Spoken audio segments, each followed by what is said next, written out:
Next speaker.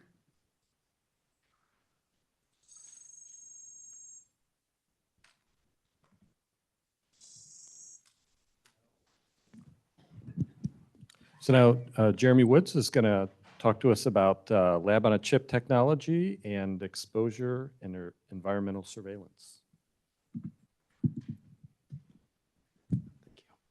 All right. Well, hello, everyone. Sorry for the voice. I'm just getting over an asthma exacerbation, so it's a little bit rough, but I'm sure we can all get through it. That being said, every time I have one little thing wrong with me and I'm around this many infectious disease doctors, I get a little paranoid.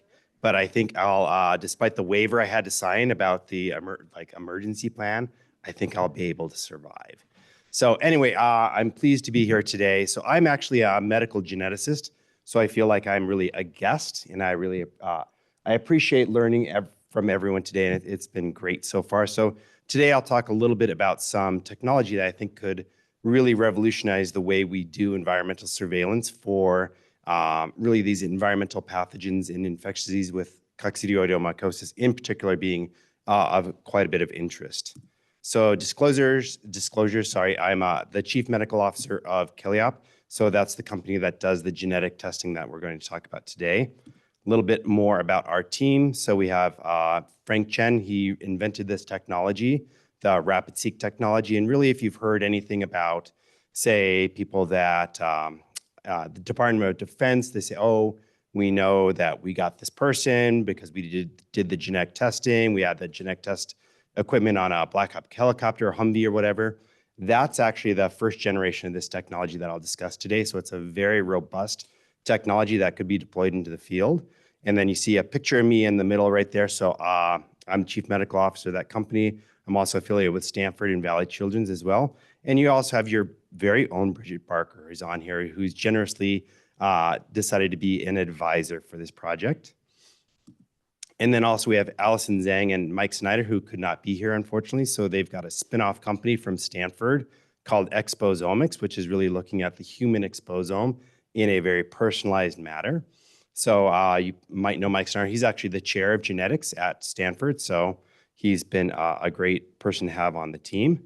Valley fever. I think we know an awful lot about this here. So I think I'm going to skip the slide. Believe it or not, most people I talk to have very little insight into valley fever.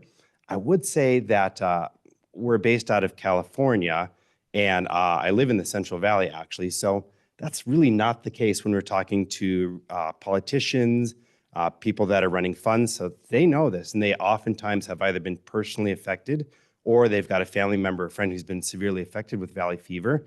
So it's a huge issue in Central California, and surprisingly, there's actually a lot of political willpower to do something about it, which is quite refreshing. And then if you actually look at the burden, so you're going to have 20,000, 30,000 cases a year that are reported. And we know that many, many cases go unreported.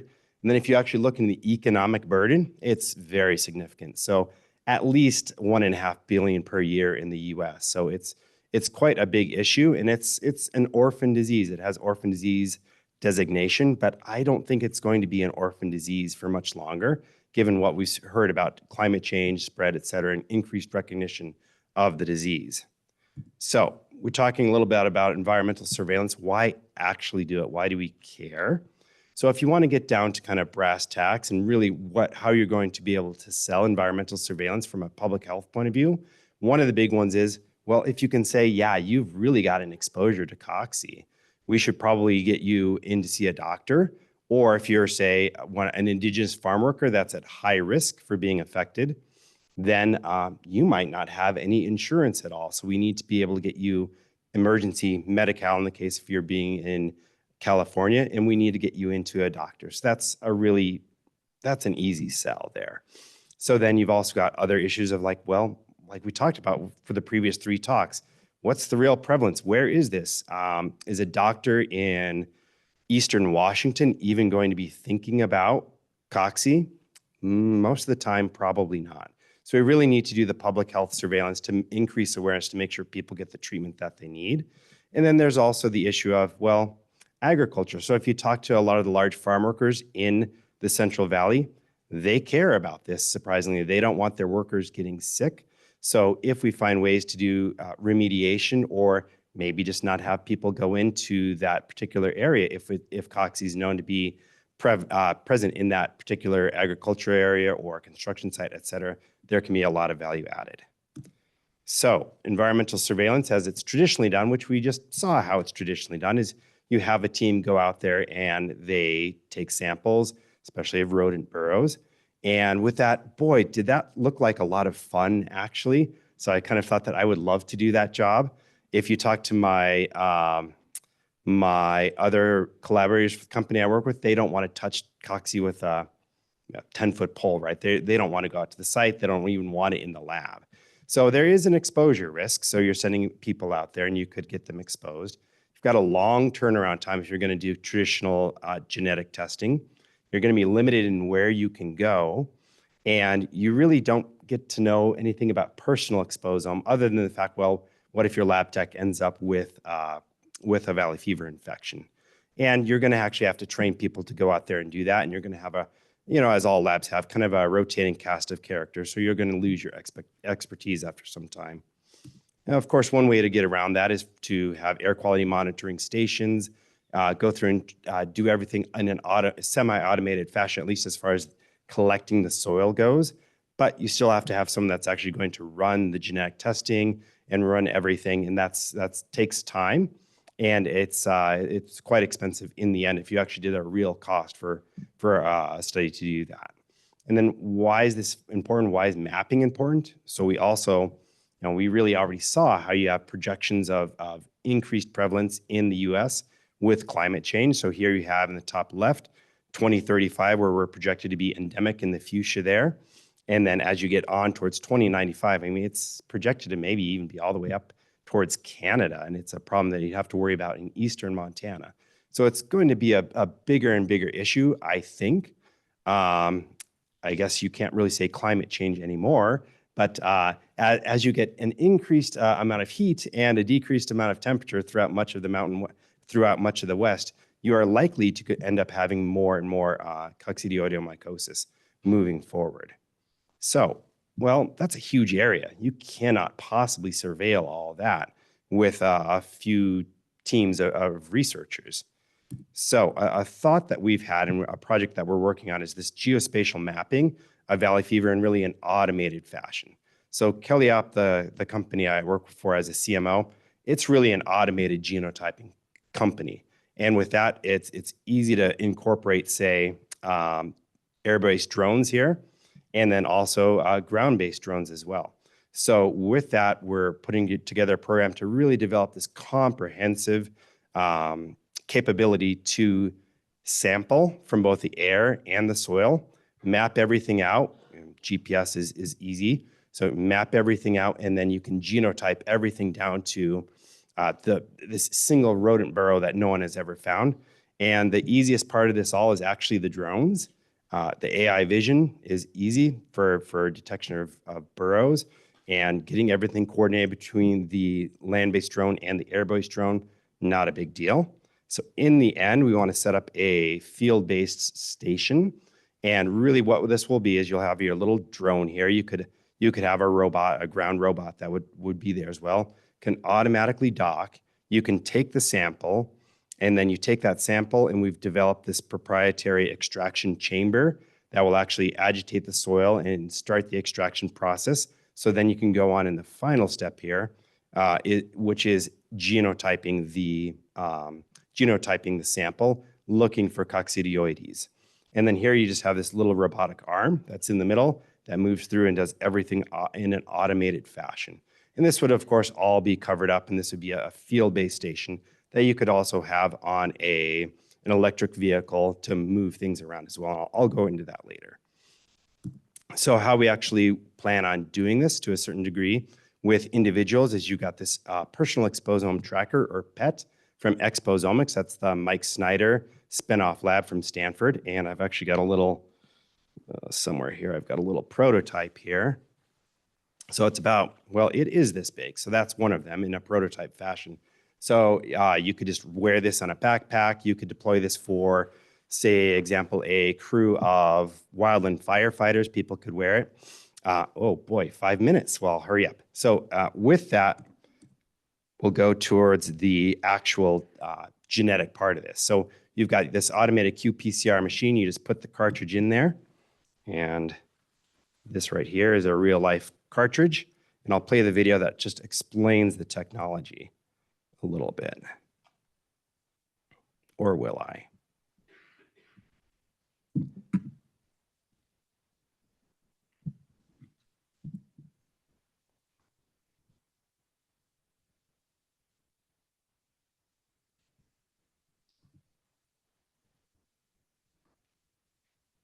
All right. So I'll, in the interest of time, probably, well, we'll just go through the whole thing. So this is really a lab on chip technology sample to answer. You don't have to do anything. All you have to do is drop the sample into the cartridge and you're done. We originally designed this to use for pharmacogenomic testing in a clinical setting, but if it has DNA or RNA, we can detect it. Now we're up to 144 alleles, and we can get an answer in under an hour, and you can put as many of these together as you would like. And then everything is just scannable. Well, I would skip ahead, but I'm apparently not qualified to skip ahead in a video, so we'll just let it go. So this is your cartridge right here. We would automate all this with a Cocci sampling, and then you get everything just automated from a clinical point of view. So we've designed these so you can deploy these to hospitals for pharmacogenetic testing and have a medical tech do it, really. So it's a high tech, it's like the best plastic Japan can make. It's this heat-resistant thermoplastic. And then you've got everything in here. You've got your liquid reagents, dry reagents. You've got your system there of pistons that'll push your liquid reagents into the microfluidic circuitry there, and just uses a little plunger to get everything through. And with that, then the magic starts to happen when you go through the valves. It just controls the flow of everything, so you get everything mixed in the right order. And really what you're trying to do is eventually get it into the 12 PCR reaction chambers down there, which we will get, and it's all a self-contained system. So all your waste goes in there. You don't have to worry about exposures and just throw everything away. And then here we're going to get to the DNA purification stage. And after you're done with the DNA purification stage, you will go on to your sequencing. So this is all just automated. All right, so magic is about over. So we'll go into the actual optical scanning here. And then this is the point at which you can get your results in an automated fashion. These machines they can be networked with a satellite modem, so you can get all your data in near real time. And then you are all done once you get those results. And I will call it good for time's sake. So we intend to get all this automated, get all of this into an EV, so it'll be really a semi-autonomous system. So if you want to surveil a region or an area, you can drive this out, you can put it there, park it, and the drones will do everything. We'll collect all the samples from the air, from the soil, and they will put that in and get it genotyped, and you will get your results in a cloud-based database. And we're interested in valley fever in particular. It can really detect anything. So if you have other interests like blasto, histo, et cetera, can be done. And I'm going to skip ahead. We have validated to differentiate between the different species of Cocci, and we are ready to go. Pretty much, we're developing the soil-based bioreactor to make sure that we can actually detect it before we roll it out into the field. But as far as the genetics go, it is ready. And then just a little bit of a plug for pharmacogenetics. So that's a big issue. So if you're looking for azole dosing for Coccidioides, so that's something to think about. And MTRNR1 for aminoglycosides and neonatal sepsis and non-tuberculous macrobacteria. And then if you're going to do malaria, G6PD2. So it's really a full, from the clinical part of pharmacogenetics of fungus to the actual environmental exposure and public health detection. It's a fully integrated system, really, and we're looking for collaborators. So if you're interested, please talk to Dr. Parker, and we can connect you. Anyway, thank you very much for your time, and I appreciate your hospitality.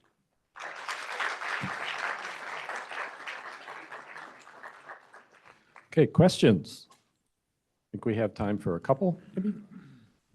Good talk. Thanks. I'm asking this question not because it's going to put me out of a job.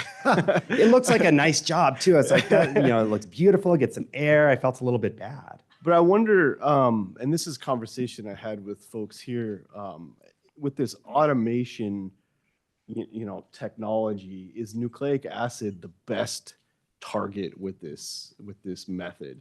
For a pathogen like Cocci, as we all know, that isn't the easiest to get DNA out of and high quality DNA out of. Would something else be more efficient, like a VOC database or something like that? It may be. So we're starting to do some work in proteomics as well. So that might be the next generation, or it's anticipated to be the next generation. But right now, this is what can be done. Yeah, in an automated fashion.